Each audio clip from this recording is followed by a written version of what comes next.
आज हम एकदम ही क्रिस्पी और टेस्टी चकली बनाएंगे जिसको बनाना बहुत ही आसान है और इसको बनने में बहुत ही कम समय लगता है। तो इस चकली को बनाने के लिए मैंने लिया है 2 कप राइस फ्लावर यानी कि चावल का आटा। अब इसी के साथ हम इसमें ऐड करेंगे 1 कप मैदा यानी कि ऑल पर्पस फ्लावर। और अब मैं इसमें ऐड कर रहा हूँ तकरीबन 3 से 4 बड़ी चम्मच बेसन यानी कि ग्राम फ्लावर। इसमें बेसन का इस्तेमाल करना ऑप्शनल है, आप इसे नहीं डालोगे तो भी चलेगा। अब इसी के साथ हम इसमें ऐड करेंगे स्वाद अनुसार नमक। तो मैंने इसमें तकरीबन 1 बड़ी चम्मच नमक का इस्तेमाल किया हुआ है। फिर इसमें कलर लाने के लिए हम इसमें ऐड करेंगे 1/4 छोटी चम्मच हल्दी यानी कि टर्मरिक। फिर इस चकली को थोड़ा सा तीखा बनाने के लिए मैं इसमें ऐड कर रहा हूँ 2 छोटी चम्मच लाल मिर्च पाउडर। आपको इस चकली को कितना तीखा रखना है उस अनुसार आप लाल मिर्च पाउडर की मात्रा कम या ज़्यादा कर सकते हो। फिर हम इसमें ऐड करेंगे 1/4 छोटी चम्मच हींग यानी कि एसोफोटिडा और 1 बड़ी चम्मच सेसमी सीड्स यानी कि सफ़ेद तिल। अब हमें इसमें ऐड करना है तकरीबन 100 ग्राम जितना बटर।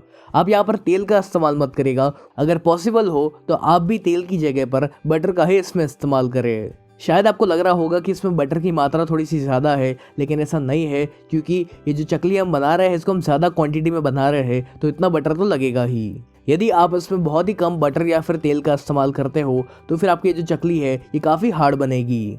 अब बस हमें इन सभी चीज़ों को एक बार अच्छे से मिक्स करना है और इसको हम तब तक मिक्स करेंगे जब तक ये जो सारी चीज़ें हैं ये अच्छे से जुड़ नहीं जाती। आज तो हम ये चकली बना रहे हैं, लेकिन आपको और कौन से नाश्ते या फिर नमकीन की रेसिपीज़ देखनी है ये आप मुझे कमेंट्स में ज़रूर लिख कर बताइएगा, मैं उसकी भी रेसिपी आपके साथ ज़रूर शेयर करूँगा। चलिए, मैंने इन सारी चीज़ों को अच्छे से मिक्स कर लिया है और अब जैसे कि आप देख पा रहे हो कि जब मैं इन सारी चीज़ों को इस तरह से जोड़ रहा हूँ तो ये बहुत ही अच्छे से जुड़ पा रहा है, यानी कि हमारी जो बटर की क्वांटिटी थी वो एकदम ही परफेक्ट है। अब बस हम इसमें पानी ऐड करेंगे और इसका हमें एक डो बनाकर रेडी करना है, लेकिन ये जो डो है ये एकदम ही सख्त होना चाहिए, तो इसलिए पानी का एकदम ही कम इस्तेमाल करें। यदि आपसे गलती से बहुत सारा पानी ऐड हो जाता है इसमें और ये डो एकदम ही सॉफ्ट हो जाता है तो फिर इसकी कंसिस्टेंसी को एडजस्ट करने के लिए आप इसमें थोड़े से राइस फ्लावर या फिर मैदा का इस्तेमाल कर सकते हो। तो ये जो चकली हम बना रहे हैं ये बनाने में जितनी आसान है ना उससे कई ज़्यादा ये खाने में टेस्टी लगती है। तो अगली बार से आप भी मार्केट की रेडीमेड चकली मत लाइएगा और इस चकली को आप घर पर ही बनाएं। चलिए, हमारा ये जो डो है ये बनकर रेडी हो चुका है और ये इस तरह से सख्त रहना चाहिए। तो अब इस डो को ढक कर हमें इसे तकरीबन 10 मिनट के लिए रेस्ट करने देना है। चलिए, तकरीबन 10 मिनट हो चुकी है तो इस डो को हम वापस एक बार मसलेंगे और फिर इस डो को आपको बराबर बराबर हिस्सों में डिवाइड करना है। अब इसके एक हिस्से में से हम इस तरह से एक रोल बनाकर रेडी करेंगे। तो अब आपको इस प्रकार का एक चकली या फिर सेव बनाने का साँचा लेना है और पहले हम इसको तेल से अच्छे से ग्रीस करेंगे ताकि ये जो डो है ये इसमें चिपके नहीं। अब जिस डो को हमने रोल करके रखा हुआ था उस रोल को हमें इसमें ऐड करना है और अब इससे हम चकली रेडी करेंगे। तो किसी भी एक फ्लैट सरफेस के ऊपर आपको इस तरह से एक प्लास्टिक की शीट या फिर बटर पेपर रखना है और इसके ऊपर हम चकली बनाएंगे। हम ऐसी प्लास्टिक शीट या फिर बटर पेपर का इस्तेमाल इसलिए कर रहे हैं ताकि हमारा जो चकली का डो है वो उसमें चिपके नहीं। यदि आपके पास प्लास्टिक शीट या फिर बटर पेपर ना हो तो आप एक थाली को तेल से ग्रीस कर लीजिए।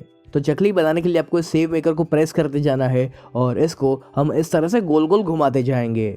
इस चकली की साइज़ को आपको बहुत ज़्यादा भी बड़ा नहीं बनाना है, वरना तेल में जाने के बाद चांसेस है कि ये टूट सकती है। अब यदि आपको इस चकली को बनाना थोड़ा सा डिफिकल्ट लग रहा हो, यानी इस सांचे को गोल गोल घुमाने में आपको दिक्कत आ रही हो, तो मेरे पास आपके लिए एक और मेथड है। तो इस चकली को बहुत ही आसानी से बनाने के लिए आपको इस सांचे को इस तरह से सीधा लेकर जाना है और इस डो में से आपको ऐसी सीधी लाइन बनाकर रेडी करनी है। फिर इस डो को आप हाथों से इस तरह से आसानी से गोल गोल घुमा सकते हो।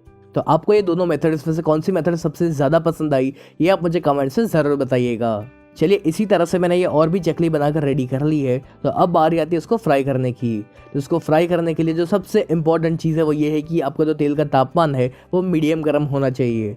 काफ़ी बार कैसा होता है कि जब हम चकली को फ्राई करते हैं तो वो काफ़ी सारा ऑयल पी जाती है, जिस वजह से वो खाने में एकदम ही ऑयली लगती है। तो आपके साथ ऐसा ना हो इसलिए आप इस वीडियो को ध्यान से देखिएगा। तो चकली को फ्राई करने से पहले एक बात का ध्यान रखें कि आपका जो तेल का तापमान है वो बहुत ज़्यादा गर्म नहीं होना चाहिए। यदि आपका तेल बहुत ही ज़्यादा गर्म होगा तो चकली के ऊपर फटाफट से ब्राउन कलर आ जाएगा, लेकिन ये अंदर से कच्ची रह जाएगी और उतनी क्रिस्पी नहीं बनेगी। और यदि इस तेल का तापमान बहुत ही कम होगा तो इस चकली को फ्राई होने में काफ़ी ज़्यादा टाइम लगेगा और वो काफ़ी सारा तेल पी जाएगी, जिस वजह से काफ़ी ऑयली बनेगी। तो इसलिए जब तेल मीडियम गर्म हो तभी इस चकली को फ्राई करें। इस तेल में चकली को डालने के बाद आपको तुरंत इसे नहीं हिलाना है, वरना ये इस तरह से टूट सकती है। तो इस बात का आप ध्यान रखिए। अब इस चकली को मीडियम फ्लेम पर तब तक फ्राई करेंगे जब तक ये गोल्डन ब्राउन और एकदम ही क्रिस्पी नहीं हो जाती और इसको अच्छे से फ्राई होने में तकरीबन 5 मिनट लग सकती है। चलिए जैसे कि आप देख पा रहे हो कि ये जो चकली है ये काफ़ी गोल्डन ब्राउन हो चुकी है और काफ़ी क्रिस्पी भी हो चुकी है। तब हम इसको बाहर निकाल लेंगे। तो लीजिए हमारी एकदम ही टेस्टी और क्रिस्पी चकली बनकर रेडी हो चुकी है। ये बनाने में जितनी आसान है ना उससे कई ज़्यादा ये खाने में टेस्टी बनती है। अब हम एक और बढ़िया सा नाश्ता बनाएंगे जो कि बनाने में बहुत ही आसान है। आज हम एक ऐसा नमकीन नाश्ता बनाने जा रहे हैं जो कि खाने में बहुत ही खस्ता बनता है और इस नाश्ते को आप 15 से 20 दिन के लिए आराम से स्टोर करके रख सकते हो। तो ये जो लेयर वाली निमकी या फिर मठरी हम बनाने जा रहे हैं, इसको बनाने के लिए आपको एक मिक्सिंग बोल में या फिर एक परात में लेना है 2 कप मैदा यानी कि ऑल पर्पस फ्लावर। आप चाहो तो मैदा की जगह पर गेहूं के आटे का भी इस्तेमाल कर सकते हो या फिर आप इसमें 1 कप मैदा और 1 कप गेहूं के आटे का इस्तेमाल करोगे तो भी चलेगा। अब इसी के साथ हमें इसमें ऐड करना है 1 बड़ी चम्मच नमक या फिर आप अपने टेस्ट के अकॉर्डिंग नमक की मात्रा कम या ज़्यादा कर सकते हो। फिर मैं इसमें ऐड कर रहा हूँ 1 छोटी चम्मच कैरम सीड्स यानी कि अजवाइन, और अजवाइन को हमें इस प्रकार से हाथों में रख कर ऐसे क्रश करके ऐड करना है। फिर मैं इसमें ऐड कर रहा हूँ 1 छोटी चम्मच काले मिर्च पाउडर यानी कि ब्लैक पेपर पाउडर, और फिर इस निमकी में एक चटपटा टेस्ट लाने के लिए मैंने इसमें ऐड किया है 1 छोटी चम्मच चाट मसाला। यदि आप इस निमकी को तीखा बनाना चाहते हो तो आप इसमें लाल मिर्च पाउडर या फिर चिली फ्लेक्स का इस्तेमाल करोगे तो भी चलेगा। अब हमें इसमें बहुत ही ज़रूरी चीज़ ऐड करनी है और वो है घी। तो अभी फ़िलहाल मैंने इसमें तकरीबन 2 बड़ी चम्मच घी का इस्तेमाल किया हुआ है। घी की जगह पर आप चाहो तो ऑयल का भी इस्तेमाल कर सकते हो। यदि आप चाहते हो कि आपकी ये जो निमकी है ये क्रिस्पी बने तो आप ऑयल का इस्तेमाल करें, और यदि आप चाहते हो कि आपकी ये जो निमकी है ये खस्ता बने तो आप घी का इस्तेमाल करें। तो बस हमें इन सारी चीज़ों को एक बार अच्छे से मिक्स करना है और अब हम चेक करेंगे कि हमारा जो मोइन है वो बिल्कुल बराबर है या नहीं। अगर आपने इसमें कम मोइन का इस्तेमाल किया होगा तो आपकी जो निमकी है वो बहुत ही ज़्यादा हार्ड बनेगी, और अगर आपने इसमें बहुत ही ज़्यादा मोइन ऐड कर लिया तो आपकी जो निमकी है वो कुछ ज़्यादा ही खस्ता बन जाएगी और फिर उस खाने में उतना मज़ा नहीं आएगा। तो इसीलिए इस रेसिपी में मोइन की मात्रा काफ़ी मायने रखती है। तो जैसे कि आप देख पा रहे हो कि जब मैं इस डो को इस प्रकार से जोड़ने की कोशिश कर रहा हूँ तो ये ठीक से जुड़ नहीं पा रहा है, यानी कि अभी भी हमारा मोइन बराबर नहीं है। तो हमें इसमें और घी का इस्तेमाल करना पड़ेगा। तो अब मैं इसमें वापस 2 बड़ी चम्मच घी का इस्तेमाल कर रहा हूँ। तो टोटल मैंने इस रेसिपी में 4 बड़ी चम्मच घी का इस्तेमाल किया हुआ है। अब जैसे कि आप देख पा रहे हो कि ये जो डो है ये एकदम ही अच्छे से जुड़ पा रहा है, यानी कि हमारा जो मोइन है ये अब बराबर है। तो अब हम इसमें पानी ऐड करेंगे और इसका हमें एक डो रेडी करना है। तो ये जो डो हम बना रहे हैं ये सॉफ्ट जरा भी नहीं होना चाहिए, तो हमें इसका एक हार्ड डो बनाना है। तो इसलिए आप पानी का इस्तेमाल एकदम ही कम करें।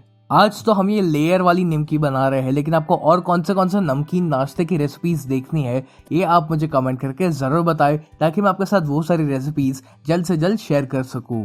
जब आपका ये जो डो है ये इस प्रकार से जुड़ जाए तब आपको इस डो को लगातार 5 मिनट के लिए मसलना है ताकि ये एकदम ही स्मूथ हो जाए।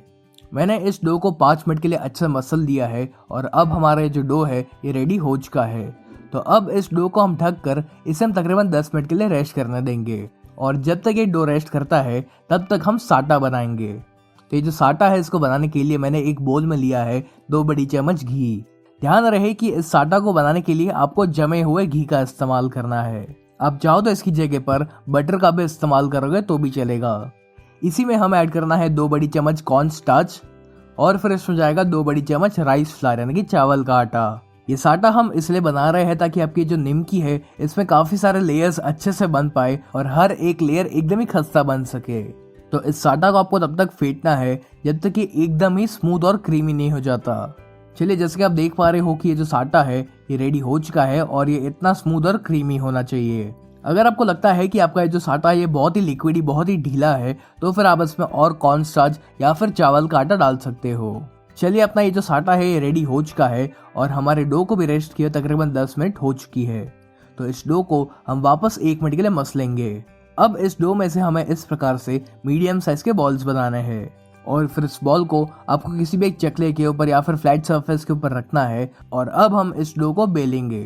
तो इस डो को आपको जितना पतला हो सके ना उतना पतला बेलना है। यदि आप इसको मोटा बेलोगे तो फिर आपकी जो निमकी के लेयर्स है वो भी काफी मोटे बनेंगे। तो इसलिए इस बात का ध्यान रखें कि आपको इसको एकदम ही पतला बेलना है। चलिए मैंने इसको बेल लिया है। तो अब जो साटा हमने बनाकर रेडी किया था उस साटा को हमें इसके ऊपर लगाना है। तो मैंने तकरीबन 1 चम्मच साटा इसके ऊपर डाला हुआ है, और इस साटा को हमें इस रोटी के ऊपर हर तरफ इवनली स्प्रेड करना है। आप इसको हाथों से ही स्प्रेड करिएगा, ब्रश से स्प्रेड करने में उतना मज़ा नहीं आएगा। इस रोटी के ऊपर साटा लगाने के बाद आपको क्या करना है कि इस रोटी को आप किसी भी एक साइड से इस तरह से फोल्ड करते जाइए और आपको इसका एक रोल बनाना है। तो जब आप ये रोल बना रहे हो तब आपको इसको एकदम टाइटली फोल्ड करना है ताकि इसमें कोई भी हवा ना रह जाए। जब ये रोल बनकर रेडी हो जाए तब आपको इसको हाथों के नीचे रख कर इस तरह से और रोल करना है ताकि अगर बाई चांस इसमें हवा रह गई हो तो वो निकल जाए। अब एक चाकू की सहायता से हम इस रोल को इक्वल पार्ट्स में डिवाइड करेंगे। आपको इस निमकी को कितना बड़ा या कितना छोटा रखना है उस अनुसार आप इसको बड़ा या छोटा कट कर सकते हो। और अब जैसे कि आप देख पा रहे हो कि हमारा ये जो डो है इसमें काफी सारे लेयर्स बने हुए हैं। अब इसमें से आप दो प्रकार के शेप बना सकते हो। अगर आपको इसको पूरी की तरह गोल बेलना है तो बस आप इसको हाथों से हल्का सा प्रेस कर लीजिए और फिर आप चाहो तो इसको बेलन की सहायता से बेल सकते हो। और दूसरे तरीके में आप क्या कर सकते हो कि इस डो को आप इस तरह से लंबा बेल सकते हो। ध्यान रहे कि आपको इसको बहुत ही ज्यादा जोर देकर बेलना नहीं है, वरना जो लेयर्स है वो एक दूसरे के साथ चिपक जाएंगे और फिर तेल में जाने के बाद वो लेयर्स खुलेंगे नहीं। चलिए इसी प्रकार से आपको बाकी सारे डो को भी ठीक इसी तरह से बेल कर रेडी करना है। और अब बारी आती है इन निमकी को फ्राई करने की। तो इनको फ्राई करने के लिए जो सबसे इम्पोर्टेंट चीज़ है वो ये है कि आपका जो तेल का तापमान है वो मीडियम गर्म होना चाहिए। यदि आपका तेल बहुत ही ज़्यादा गर्म होगा तो जैसे ही आप इसमें इस निमकी को ऐड करोगे तो ये फटाफट से ब्राउन हो जाएगी, लेकिन उतनी क्रिस्पी नहीं बन पाएगी और इसके ऊपर काफ़ी सारे बबल्स भी आ जाएंगे जिससे कि इसका जो लुक है वो बिगड़ जाएगा। तो इस बात का ध्यान रखें कि आपका जो तेल का तापमान है वो मीडियम गर्म होना चाहिए। आपकी कढ़ाई या पैन में जितनी निमकी एक साथ आ सकती है उतनी निमकी आप एक साथ फ्राई कर सकते हो और इनको आपको मीडियम फ्लेम पर तब तक फ्राई करना है जब तक ये गोल्डन ब्राउन और क्रिस्पी नहीं हो जाती। इनको फ्राई होने में मुश्किल से 3 से 4 मिनट लगती है, तो बीच बीच में आप इसको पलटते भी रहिएगा। और जैसे कि आप देख पा रहे हो कि जो निमकी के सारे लेयर्स है वो बहुत ही अच्छे से अलग हो चुके हैं। जब ये निमकी हल्की सी गोल्डन ब्राउन हो जाए ना तभी आप इसको बाहर निकाल लीजिए, क्योंकि इसको बाहर निकालने के बाद भी इसका जो कलर है वो थोड़ा सा और डार्क हो जाएगा। इनको आप चाहो तो एक टिश्यू पेपर या फिर एक एब्जॉर्बेंट पेपर पर निकाल सकते हो ताकि जो भी एक्सेस ऑयल हो वो एब्जॉर्ब हो जाए। तो लीजिए हमारी ये बहुत सारी लेयर वाली निमकी बनकर रेडी हो चुकी है। ये दिखने में जितनी बढ़िया लग रही है उससे कई ज़्यादा ये खाने में खस्ता होने के साथ साथ बहुत ही टेस्टी बनी हुई है। और अब मैं आपको इसको तोड़कर दिखाता हूँ ताकि आपको पता चल सके कि ये कितनी खस्ता बनी हुई है। तो कैसी लगी आपको ये लेयर वाली निमकी की रेसिपी? अब हम एक और बढ़िया सा नाश्ता बनाएंगे जिसको बनाना बहुत ही आसान है।